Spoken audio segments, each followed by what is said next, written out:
everything from medical evacuations and prisoner swaps to shock assaults. And they a meter away, this video shows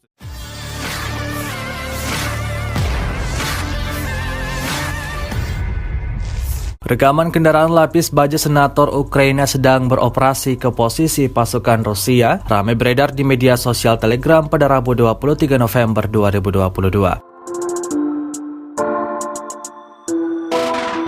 Dalam keterangan unggahan disebutkan kendaraan lapis baja senator itu diproduksi oleh perusahaan Kanada Rosal yang mendapat kecaman dari Angkatan Bersenjata Rusia. Secara total diketahui saat ini Kanada telah mengirimkan 8 kendaraan lapis baja jenis ini ke Ukraina sebagai bantuan militer. Tampak dalam rekaman sekelompok militan Ukraina menggunakan mobil lapis baja tersebut dalam menyerang posisi pasukan Rusia.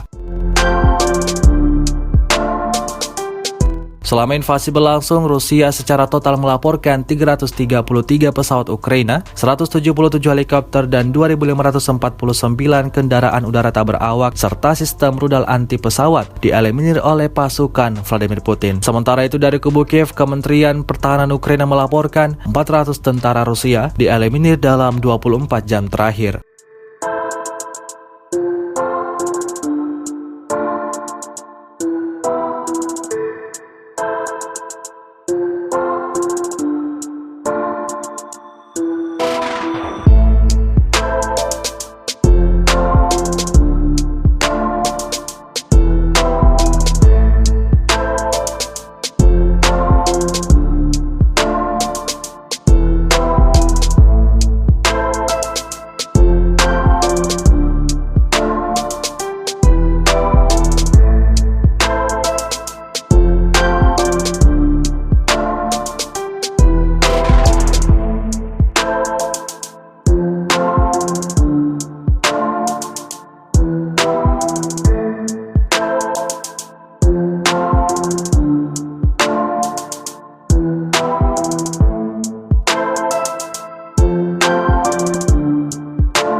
Terima kasih sudah nonton, jangan lupa like, subscribe, dan share ya!